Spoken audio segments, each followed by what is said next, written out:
Hey folks, welcome back to the Portable Gamer. Welcome back to European Truck Simulator 2, and welcome to, I believe we're in Dresden?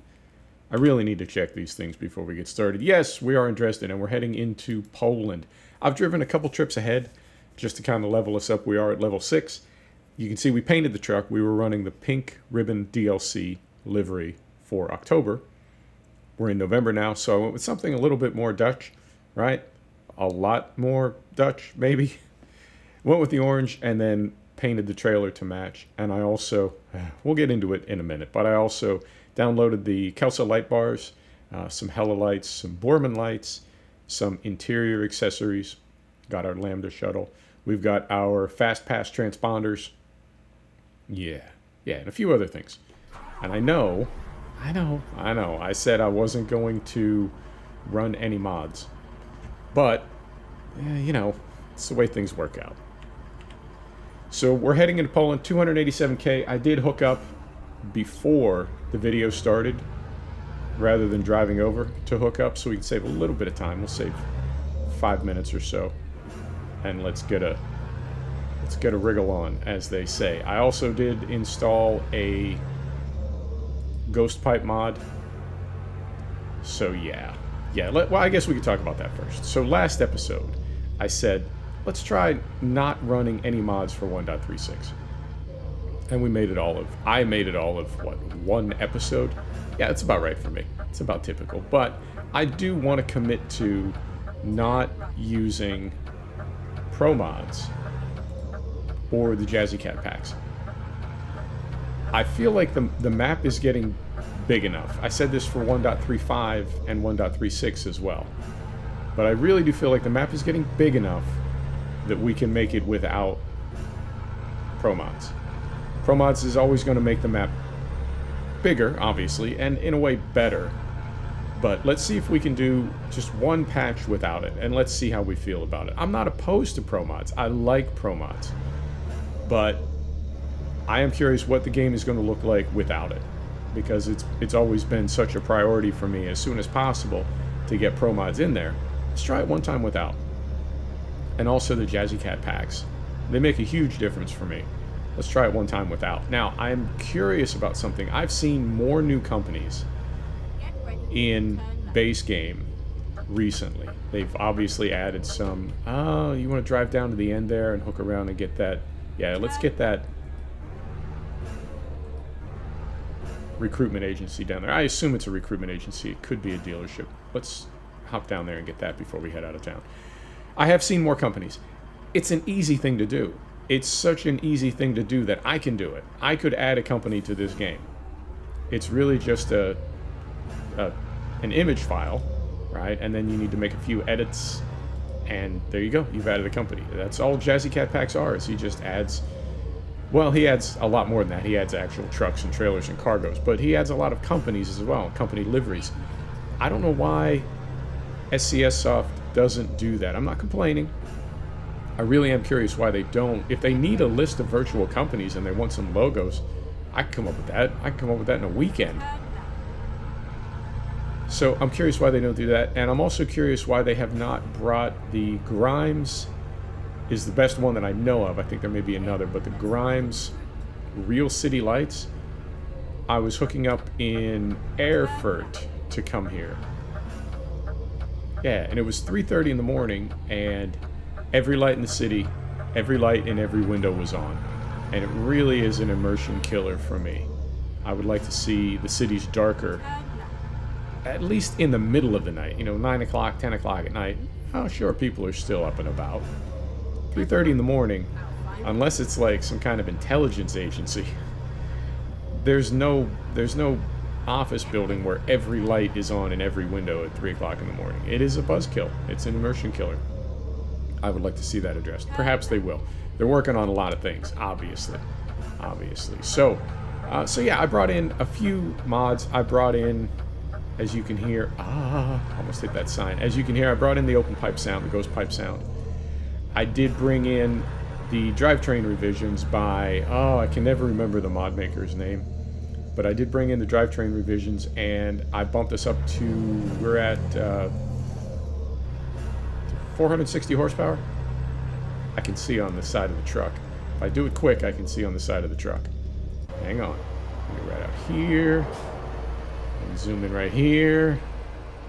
460, yeah. That's kind of a half-assed way to find out what kind of horsepower you got. But it worked. 460 and the pipes.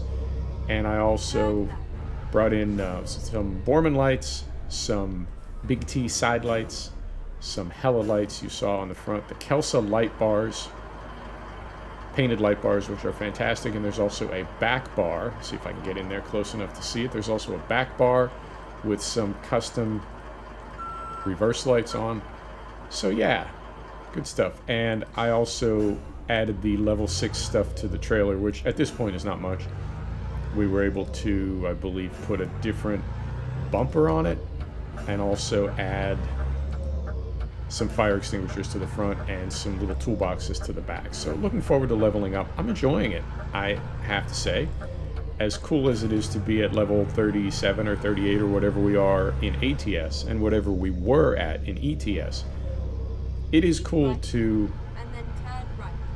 start over and sort of have a clean profile. Now that, looking out the window right there, that yard, that's something else that I would like to see them change. I appreciate that they reuse models and assets to keep the game streamlined and lightweight. I think that's very cool. And I know that they use different models and assets for different regions. And I think that is very cool. So Germany looks different than Italy. Looks different than Scandinavia. I love that. But I would like to see within regions a little bit more variety. I would like to, well, that yard as an example. And I know because of the spawn of trucks and various other things, the spawn of trailers, I understand that they need to have certain, I don't know, points of reference, certain frames of reference. I get that. But to see that same yard with that same stone arch and that same narrow entrance in every country in Europe, you know, I'd like to see them tweak that a little bit. I would. But as much as I may want this or want that, I have to accept and acknowledge that the game is really, really coming along. I continue to be impressed. No problem so far with 1.36. We're really only running just a few cosmetic mods. And I did see a lot of mods do have the red X. They're not usable. Now what's going on down here? Why are we... Interesting. Okay, we've got to go down and loop around to the left. I guess there's no way to exit the highway that we're on. Yeah, maybe there's a flyover here. I don't know. So, yeah, I'm very pleased with this truck. That's something else that I'd like to do, is I'd like to drive this truck only for the entire 1.36 patch. And I'm really going to try to stick with that. We did move our garage to Rotterdam. And we did go with a good Dutch brand with DAF. So I think we can do this. Now, I will tell you that our loan is at €500,000 right now. That ain't cool. That ain't cool at all. Because normally what I do is this.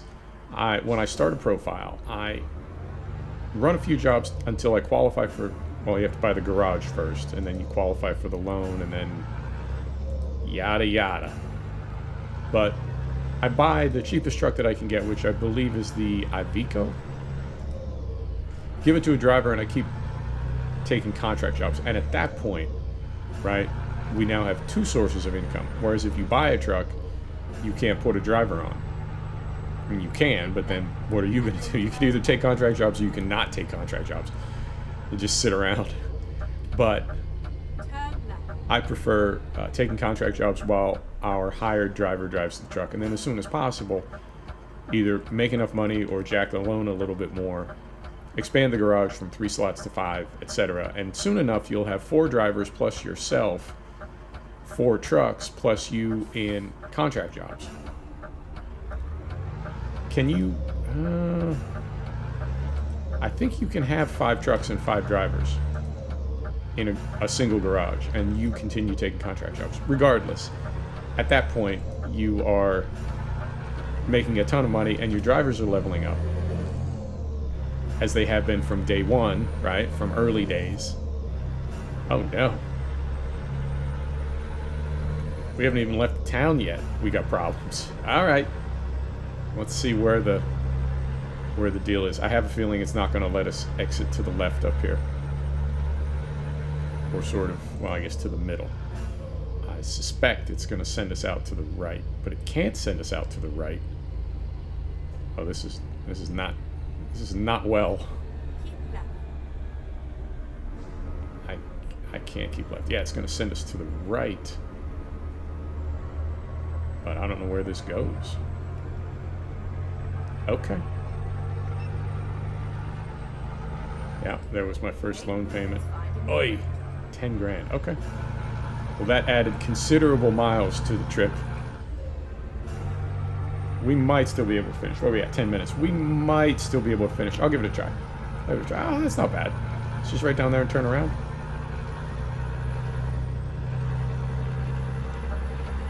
Alright. Here.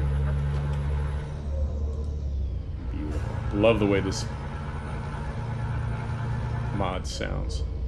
This engine mod. Oh no. It's. I thought it was just going to loop us around, but it's sending us. Oh, we're going on a journey. You know what? Let's do this before we go all the way down here. What's it going to do? It's going to send us down around here and loop back. Is it going to be any shorter to just go this way? That's 366. 359. Will take us through Prague, though. You want to do that? And we save 7 kilometers. 7 kilometers is 7 kilometers, is it not? It is. Beautiful. So we're still going to exit here. There we go. Prague is a lovely city, by the way. I had the good fortune to spend some time there. Not a lot of time, not enough time, but it's a beautiful city. Highly recommended. So, yeah, what was I talking about? Something. Yeah, cosmetic mods. Let's drive this truck. Let's just drive this truck. And even though, yeah, that's what I was talking about, our loan. That's the fastest way to make money. I didn't do that. I jacked the loan and bought this truck, and now I have to pay it off myself because I don't have enough money to buy another truck to give to a driver. Now, I could give this truck to a driver off camera and take contract jobs, but we've got so much money invested in the truck and the trailer that it would be quite a while before we had enough money to buy a second truck to give to a second driver, and on and on. So this is going to be a slow go of it. Tough sledding, as they say. But that's okay. Because I mean, it's okay to take contract jobs. But I don't know that it would make for the best videos. You know? I know people want to see some goodies. And I certainly, well, that's why I downloaded those mods and got them installed. I like the shiny nickel. I'm as susceptible to novelty as anybody. Or, well, maybe some people aren't as susceptible to novelty, in which case it's just me. But regardless. Now, I know when we get to level 8, level 9, we'll be able to throw a second axle on this truck and make some additional changes. I'd like to get a side loading trailer. The curtain sider is kind of where they start you. It's the cheapest trailer. I'd like to get something a step above. And we can also, yeah, I mean, I guess in time, as we make money, we will buy other trucks for our drivers. And when we do that, then we can get some additional trailers as well. Because I don't always just want to be hauling trailers in the box and you can't really see it. I'd like to get the container trailer, the pin trailer for intermodal, and I'd like to get the flatbed and the dynamite hauler, of course. Now there's a glass hauler in front of us, and I feel like this is not... The glass hauler has never been made viable? Is that correct? The dynamite hauler is, because that was a rare spawn if you got to haul the dynamite. But I feel like the glass hauler is still not ownable, and it really doesn't spawn very often for jobs. And we don't have any trailer mods on, so that's base game in front of us.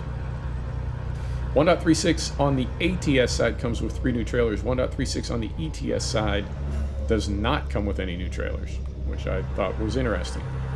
But I feel like there's a lot of focus right now. Oh, this is pretty, coming across this bridge. I love it. I feel like a lot of focus on the ETS side is on Road to the Black Sea. I do feel at this point it's safe to say that they are struggling with that because it was announced months ago, and it does seem to be, in my opinion, it does seem to be delayed. And there's a release date for Utah, but still not for Road to the Black Sea, which was announced sometime before Utah, quite a while before. So we'll see. We'll see how it all plays out. In the meantime, though, we got our truck, we got our sim, nothing to complain about. I'm a very fortunate person. I'm very lucky, and I have a very pleasant life. I know some people in the world do not, and I definitely count my blessings daily. Right through here. Oh, that's something else they swapped. I noticed that it used to be, you see those little warning barriers on the right that we just passed. It used to be that all the lights on those blinked in unison, very much an immersion breaker. That ain't how real life works, and they have desynchronized them now, which is awesome. Nice little detail. It's the details, man. It really is. Wow, that's a good looking pedestrian bridge up there too. What's going on? This game is just becoming more awesome by the day. Good stuff. What else is going on? No new games this week. No new DLC this week.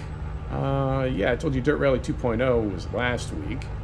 Yeah, I'm trying to think what else. Yeah, that's about it.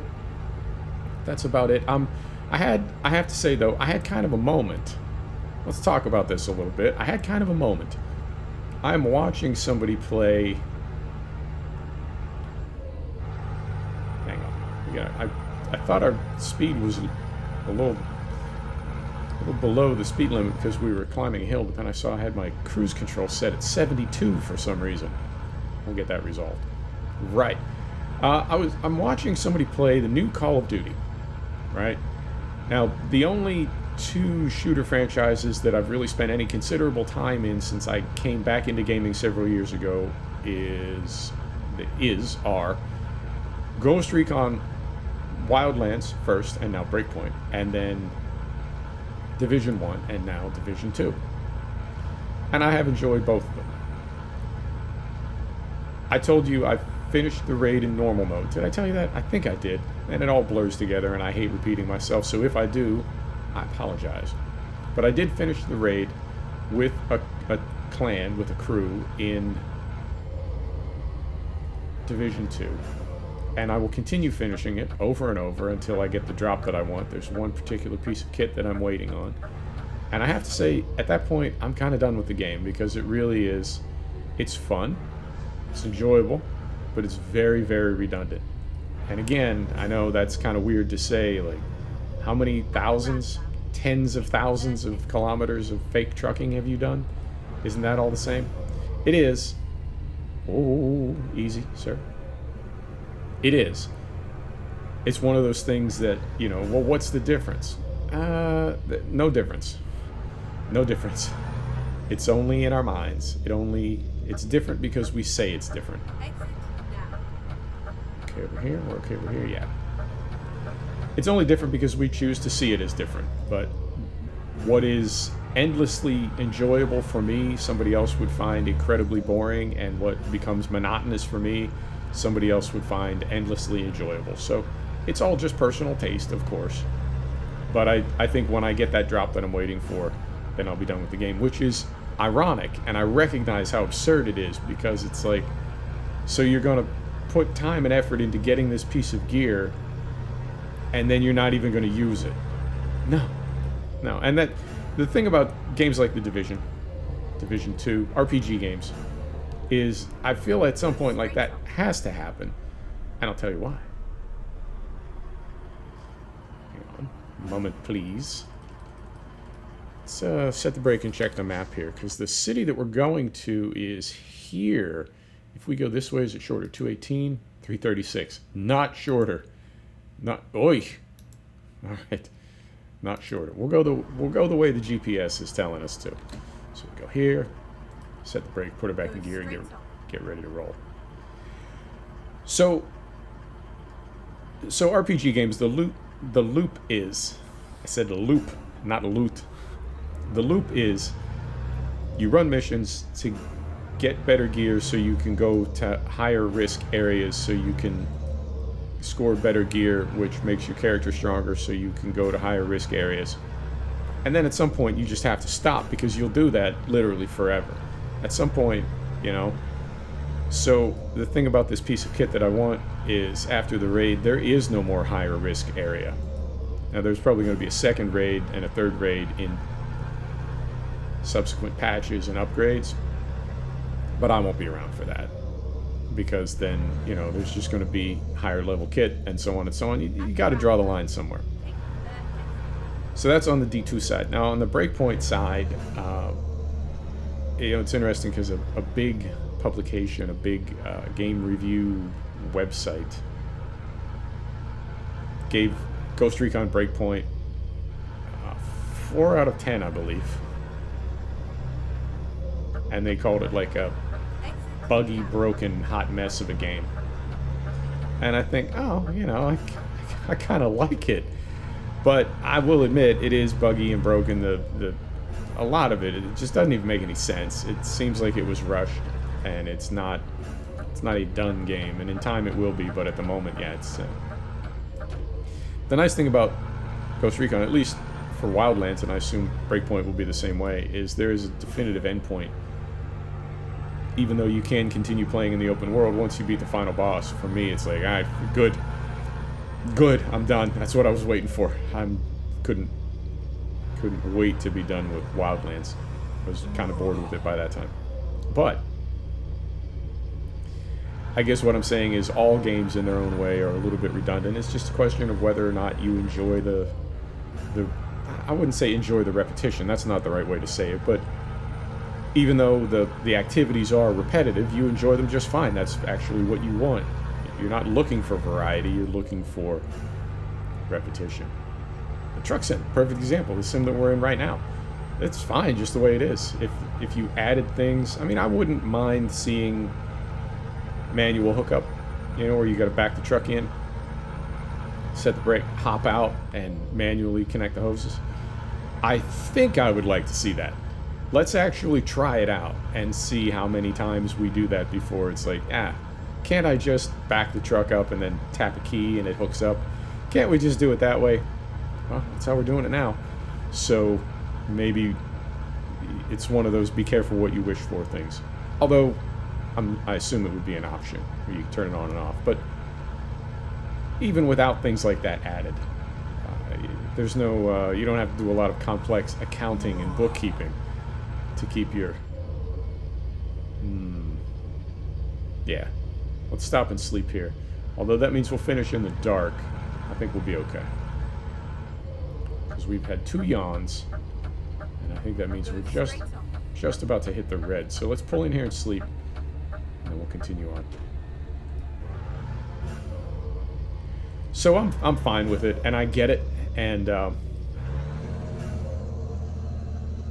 reason I mention those games is they are the only shooting games that I've played since I got back into gaming. But I do watch people play other games. And one of the games that I watch people play, or a particular person, particular YouTuber that I follow, is Call of Duty.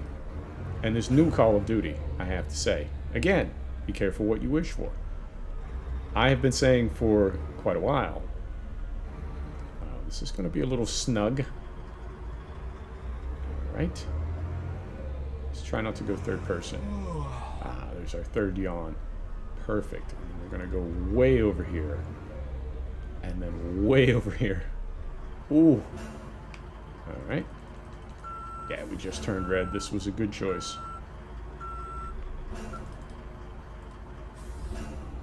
Through here. I do have the steering camera, which is very helpful most of the time, but in situations like that, it can be a little, you know what I'm saying? Help me less. Stop helping me.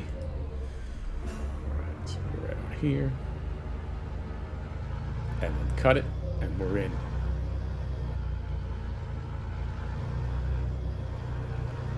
Alright. About here. About like so. There's neutral. Set the brake, parking lights on because it's going to be dark when we wake up. Engine off. Let's get some sleep. There we are. Wow. Straight up midnight. There you have it. Oh yeah, I threw the red ambient lighting in here as well. Love it. Love it. Right, so lights on. Brake is off. Put her in gear. Here we go. So, careful what you wish for. Always be careful what you wish for. I talk about cinematic gaming, and I talk about the line that we're going to cross at some point when gaming is indistinguishable from movies. And movies, in their own way, are indistinguishable from reality. So, I see a game like Ghost Recon Breakpoint, I see other people play it, and then I get it myself, and I play it. And it looks pretty real. If you sort of squint your eyes and, you know, try to make it look real. And then I see people playing Call of Duty, and it looks like a movie. Not just the cutscenes, but the actual gameplay. Some of the night vision stuff in houses. It's the same trick that I can play on people. Not intentionally. But I've had, there have been times I've had my tablet on, and there's an iRacing event on my tablet. And somebody's in my home, they look over my shoulder, oh, hey, what are you watching? What race is on Tuesday night? What is this, a replay? And it's, you know, sports car racing from Lime Rock Park or whatever. What? Oh, and they realize after they look closely, it's a video game. But if you're not really into racing, or if you're not really into video games, I think there's some people that would never, they wouldn't spot that, because they're just not looking that closely. It's not their thing. So, I'm seeing a lot of stars behind us in the mirror. I'm seeing stars out in front of us, but I'm also seeing some banding in the sky. The stars look new. I don't recall ever seeing that many stars before, certainly in the rearview mirror. But that banding is new as well. We'll get it sorted out. It's beta. It's a beta. We're working on it. So, the reason I mentioned racing is, well, for a couple reasons. One reason is I really love motorsport, and I know we take no political stance on this channel. It's about gaming. It's not about politics. So there are no political overtones in the following statement. But I understand that in time, motorsport will fade away as culture and society evolves because of the environmentally sort of wasteful aspect of motorsport. I believe it will fade away. And electric racing is never going to catch on because it doesn't have the sound. And I think sound is such a critical part of the enjoyment of motorsport. Now, most people watch motorsport on TV or the internet, not live. People do go to live events. They're huge events, hundreds of thousands of people. But that still represents a small fraction of the total amount of people watching an event. The actual people at the track, very small percentage of the people that are watching that event. And that's important because what it means is, as esport, right, virtual racing becomes more realistic. And keep in mind, when I say that iRacing can fool people, iRacing is not the prettiest game. The graphics are, it's a NASCAR game from like 2003, I think, underneath it all. So it's not the prettiest game. And that can fool people. I feel like, oh, brake intensity is turned down so low. Not so low. So low. So a better, more contemporary Forza, Gran Turismo, the new Assetto Corsa. I feel like those games on ultra settings and a good enough broadcast booth could maybe fool people, even people that are looking to see the difference, and that will only get better as time goes on. And I think that's where the future of motorsport is going to be, because again, you know, what we see, slow it down here, what we see is, that's real enough to us, you know, and if we can fool our own eye, if we can fool our own skeptical nature, it's real enough for us. So I think in time, motorsport will become esport. And I think we'll be okay with that. I think we will. Because it's one of the few sports, I believe, that can, there's no, I don't think football, either soccer or American football, I don't think people would ever watch an esport version of that. Trying to think of other things. Yeah, you know what I mean? I mean, drone racing, they're trying to make a go of that. It's not quite there yet. So we'll see. But that's my opinion anyway. See how it all works out. Why would I mention that? Where are we going with that? Well,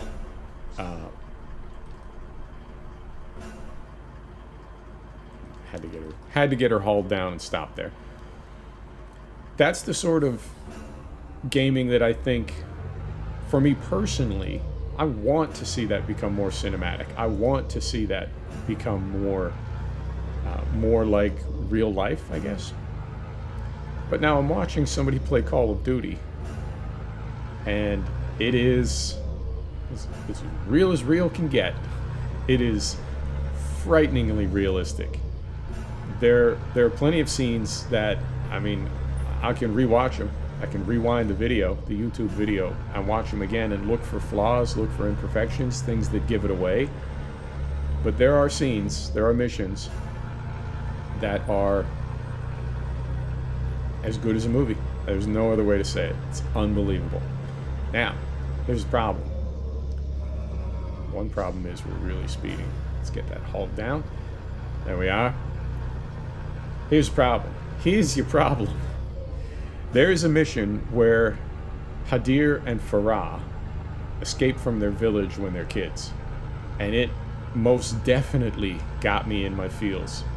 Children in peril, children at risk. Every culture on the planet, children are regarded as something to be protected. And anytime you have children in peril in drama, in literature, in a book, in a movie, in a song, it really, So it most definitely got me in my feels. But it sort of primed me, because then we cut back to the present day when Hadir and Farah are adults. And it's Call of Duty, so it's war, right? And it got me thinking about the opening scene of Saving Private Ryan. And you hear the stories about that scene in theaters. People were just like openly weeping. People had to leave the theater. There were World War II veterans that saw that scene and were. It's interesting because some of them were traumatized by it, and some of them, it was almost like they were able to heal a little bit, because they could then say to their kids and their grandkids, "That's what I never told you about. That's what it was like." Like, it was that realistic. Most people are deeply troubled and deeply affected by that scene, and only a few people that I would describe as very sick people, enjoy that scene or get off on it. Most people, that opening scene of Saving Private Ryan, and a lot of scenes in a lot of war movies, it's makes you think, like, this is what we do to one another as human beings.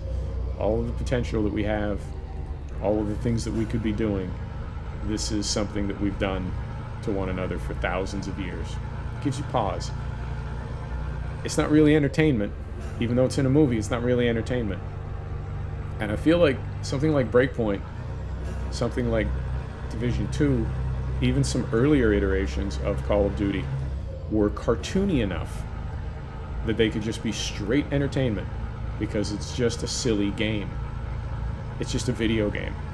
But now, be careful what you wish for, because as I'm watching this new Call of Duty, it's like that same question that I have when I see something like that. Should I be entertained by this? Now, on the plus side, I will say, nobody's being hurt by this. And I absolutely do not subscribe to the theory that old people have, that if you do something in a video game, it automatically makes you want to go do it in real life. I don't buy that for a second. I'm a gamer. I spend time with gamers. I talk to gamers. I have never in my life met a gamer who is emotionally broken enough, mentally unwell enough, that they do something in a video game and it makes them want to go do it in real life. In the same way that I've never met anybody, you know, in the United States, there's something called a turkey bowl, right? And turkey bowl is when families get together for Thanksgiving. A bunch of people go out and play football in the local park.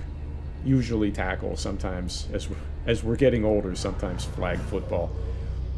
But you go play the turkey bowl. Nobody goes and plays the turkey bowl and then comes home and says, you know what, I could be a pro football player. And nobody plays a video, at least nobody that I've ever met, nobody plays a video game and says, hey, you know what, I'd like to do that in real life. That's not, we get that it's a video game. But something like watching Call of Duty, I really am going to need to start to think about this as it progresses and ask myself, like, have we crossed, or at least for me personally, everybody's different, you do you, but for me personally, I'm asking myself now, have we crossed a line where we're in that Saving Private Ryan territory, and what I'm seeing now is no longer something that should be straight up entertainment? Because something like Saving Private Ryan or The Hurt Locker, right, or Syriana, those are the kinds of movies you watch less for entertainment than to sort of challenge you and make you think. You know, some art, and movies are art, some art is not fun, it's not pleasant, you know, it's not meant to be. It's meant to make you think and grow your consciousness. And so those types of movies, and there's a movie called Irreversible. I don't know if you're familiar with that. There's a movie called Enter the Void. I don't know if you're familiar with that one. But they're not movies that I would watch a second time because they're that rough. But I'm glad that I saw them the first time. And so, you know, that's what film can be. Not entertainment, but art. You know, something that really kind of takes you to a place of growth. But a video game, I think, can only ever be entertainment. And so seeing the new Call of Duty, it's really got me wondering, you know, is this how I want to be entertained? Now, fortunately, that's not a huge part of my life. I mean, gaming is not a huge part of my life. Yeah, maybe it is. Maybe it is. But sim gaming is most of the gaming that I do.